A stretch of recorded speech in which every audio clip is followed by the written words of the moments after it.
অসভ্য ছোট লোক, তোর মরার কোনো জায়গা ছিল না? আমার গাড়ির সামনে এসে মরতে গেলি কেন তুই? এই যে ম্যাডাম, আপনি আমার গায়ে গাড়ি লাগাই দেবেন, আমার থাপ্পড় মারলেন। চুপ! ছোট লোকের বাচ্চা, দেখে শুনে রাস্তা পার হতে পারিস না? এখন যদি তোর কিছু হয়েছে তো ঠিকই তো আমার কাছ থেকে জরিমানা আদায় করে নিতি। তোদের মতো ছোট লোকদের না আমার খুব ভালো করে জেনে আছে। একে তো আমার গাড়ির সামনে পড়ে গেছিস, এখন আমার সাথেই তর্ক করতেছিস। আরেকটা থাপ্পড় লাগিয়ে দিব। এই যে ম্যাডাম, সমস্যা কি আপনার? দামি গাড়িতে চড়ে দামি পোশাক পরে কি গরিব মানুষদের কি মানুষ মনে করেন না? ওকে থাপ্পড় দিচ্ছেন কেন? সেই কই ফেলেন, আপনাকে কেমন দিব? কে আপনি? আমি হচ্ছে সাধারণ জনগণ। আপনি অন্যায় করছেন, ওকে সরি বলেন। হোয়াট? সরি বলবো? আমি এই ছোট লোককে সরি বলবো? বাই দ্য ওয়ে, তোর সাহস কি করে হয় আমাকে এই কথা বলার? How dare you! How dare you, তাই না?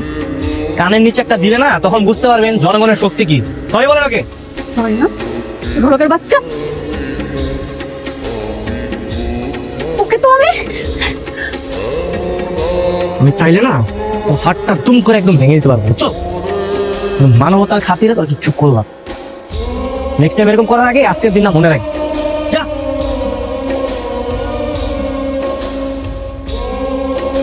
তোর ভাগ্য ভালো যে আজকে আমার ইন্টারভিউ, তাহলে এত সহজে করে ছাড়তাম। Mind it.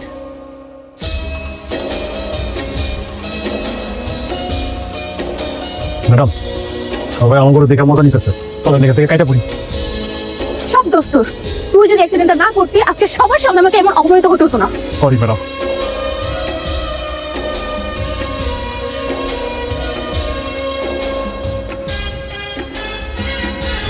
হ্যালো, আমি হুন্ডা এন্টনি মারান। ম্যাডামের গাড়ি রাখানোর জায়গা। ওই এখানে তো কোনো জায়গায় লেখা নাই ম্যাডামের গাড়ি রাখার জায়গা। আরে এত কথা বাকি লাগে না তো, কোনটা মারেন? এই হারামজাদা এখানে কি করছে? দেখো, আজকে আমার অফিসে ফার্স্ট ডে, আর তাছাড়া 20 মিনিট লেট হয়ে গেছে। তুমি কাজ করো, ওয়েট। এই টাকাটা রাখো, তুমি চাটা খাও, ঠিক আছে? আর এই যে বাইকের চাবি, বাইকটা সরাই, ওকে?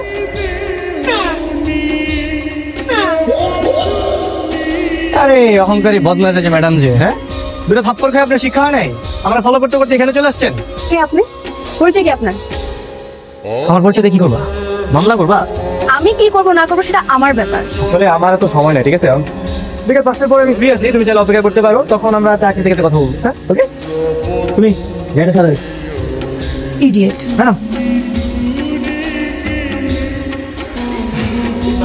ঠিক আছে ম্যাডাম, আমি হচ্ছে রায়হান আহমেদ। আজকে আমার ইন্টারভিউ ছিল।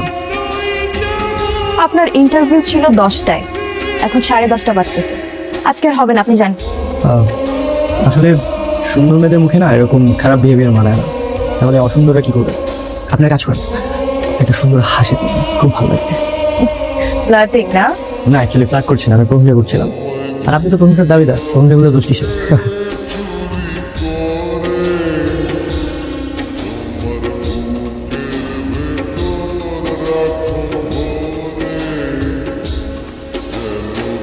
অ্যাকচুয়ালি জি ম্যাম, আজকে না একটা ছেলের ইন্টারভিউ দেওয়ার কথা ছিল, ও আসেনি। জি ম্যাম, 10টা বাজে এসেছে, আপনি ছিলেন না তো এই জন্য আপনার জন্য অপেক্ষা করছে। পাঠিয়ে দেবো ম্যাম? পাঠিয়ে দাও। ঠিক আছে, যান, ম্যাডাম আপনাকে ডাকছে। না আসবো।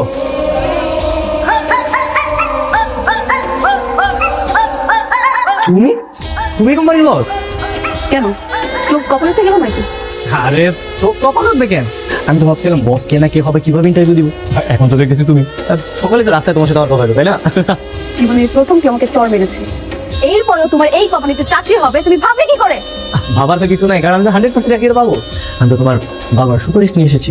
আর তাছাড়া তুমি যদি আমাকে চাকরিটা না দাও কোনো সমস্যা নেই, আমি এখান থেকে বের হওয়ার সময় তোমার স্টাফদের বলবো যে আপনাদের বসকে তো আমি সকালবেলা থাপড়াইছি।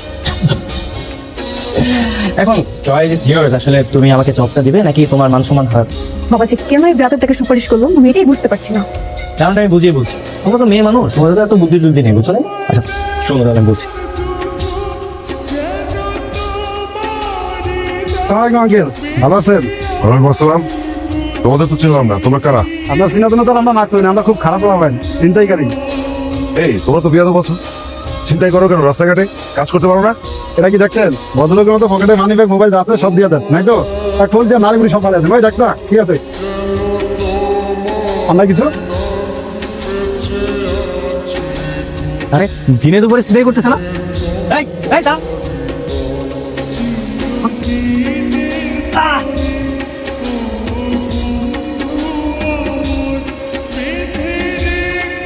এই না আঙ্কেল আপনার মানি ব্যাগ।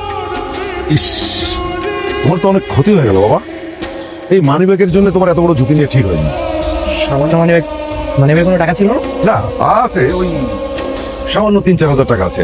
কি যে বলেন আঙ্কেল, আপনার কাছে হয়তো 3-4 হাজার টাকা কিছু না, কিন্তু একটা বেকার ছেলের কাছে 3-4 হাজার টাকা অনেক কিছু। বুঝতে পারছি, আমিও একসময় বেকার ছিলাম, অনেক কষ্ট করেছি জীবনে। এই শোনো, তুমি কি চাকরি করবে? আঙ্কেল আমি তো চাকরির জন্যই ঘুরছি। আচ্ছা, তাহলে আমি তোমাকে একটা কার্ড দিচ্ছি, এই কার্ডটা নিয়ে এই অফিসে যাবে, এই ঠিকানায় যাবে। তুমি উপস্থিত হলেই চাকরি কনফার্ম। কি বলেন, চাকরি কনফার্ম মানে? অবশ্যই, ওটা আমারই অফিস। আমার মেয়েই দেখে, আমিও মাঝে মাঝে বসি। তেমন কিছু না, ছোটখাটো একটা অফিস, কিন্তু তারপরেও যেভাবে চলে এই ভদ্রলোকের মতো বেঁচে আছি। থ্যাংক ইউ আঙ্কেল, তাহলে আমি কালই যাবো। অবশ্যই আসবে। ওয়ালাইকুম সালাম। ঠিক আছে, তুমি কিন্তু চাকরি পাচ্ছ শুধু আমার বাবার সুপারিশের জন্য,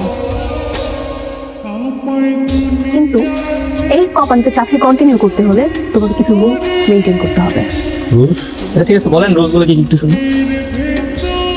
এই যে যেমন সকাল 10টার মধ্যে অফিসে আসতে হবে, যদি 1 সেকেন্ডও লেট হয় তোমার 15 দিনের বেতন কাটা যাবে।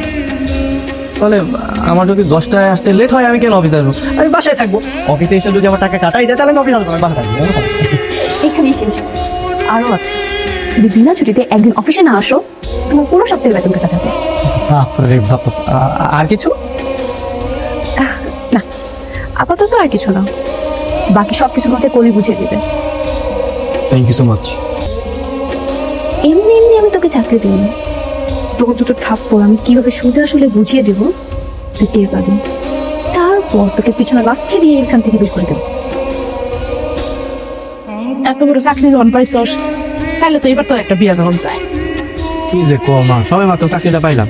এই চাকরি ঠিক না না থেকে তার নাই কোনো ঠিক। আর তুমি আমি মাথার মধ্যে আমার বোঝা উঠাই দিতে। বোঝা উঠাই তো অনেক কি আছে, বিয়া শাদী কি জীবনে করবি না? তোর যদি বিয়া শাদী হয়, সুন্দর করে সংসার শুরু করলে আমি আমার সংসারের দায়িত্বটা তোর উপরে উঠাই দিয়া আমি নিশ্চিন্ত হয়ে যাবো, আমার মুক্তি। না, এখন অনেক সময় আছে, সময় হোক, সময়টা দিয়ে করুন যাবে। আমাকে ডেকেছো?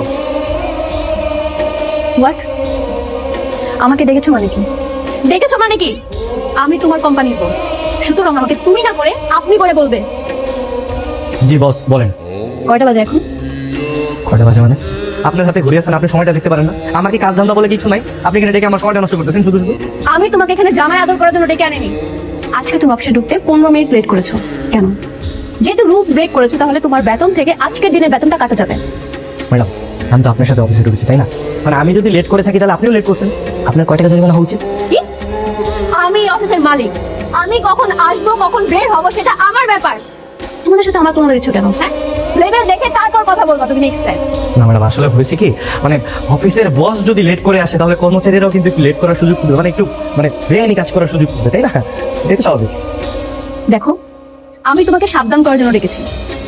1 মাসে যদি তুমি 3 দিন এমন লেট করে আসো, তাহলে কিন্তু তোমার জায়গায় অন্যজন চলে আসবে, আর তোমাকে চাকরি থেকে গার্ড ধাক্কা দিয়ে বের করে দেওয়া হবে। ম্যাডাম, আপনার হৃদয়টা এত কঠিন কেন? মানে জন্মের পর কি কখনো মধু খান নাই? আপনার ফেসটা তো দেখে খুব ভালো লাগে, কিন্তু কিন্তু না, কিন্তু আসলে মনটা একটু নরম করেন, একটু সফট হন, হৃদয়বান হন, তাহলে তো ভালো লাগে ব্যাপারটা। Get out, get out. হ্যাঁ, যাচ্ছি যাচ্ছি। আমার কি কাজ ধান্দা বলে কিছু নাই নাকি? আমি গল্প করতে আসছি। কত বড় সাহস, মুখে মুখে তর্ক না? তোকে শুধু একটা বার আমার হাতে নাগালে পাই, তারপর বুঝবি আমি গরম নাকি নরম। আরে ওনার কি হয়েছে? রায়হান স্যার, শিহাব সাহেব হঠাৎ করে অসুস্থ হয়ে পড়ছে, মনে হচ্ছে প্রেশার ফল করেছেন। তখন তো অবস্থা বেশি একটা ভালো না। এই ওনার তাদের ডাক্তার দিতে হবে, বুঝলি? এটা গেট খুলেন, ওনার হসপিটালে নিয়ে যেতে হবে। হসপিটালে যাইতে হবে, অ্যাম্বুলেন্স খবর দেন। আর ভাই ইমার্জেন্সি যাইতে হবে, অ্যাম্বুলেন্স আসতে সময় লাগবে, আপনি গেটে খুলেন না। ভাই ম্যাডামের হুকুম ছাড়া এই গাড়ি বাইরে বাইরে করতে হবে না, কি করেন উল্টাপাল্টা কথা। তাই শান্ত। আর ভাই বুঝতে পারতেছি না পরে। আই চুপ থাকেন, আর ভাই আমার চাকরি থাকবো না বললাম তো। বলছি না চুপ থাকেন। যাবে যান। এই সব আরে ভাই বুঝতে চাকরি গেল কখন? ভাই অ্যাম্বুলেন্স খবর দেন, আমার চাকরিটা খায় না।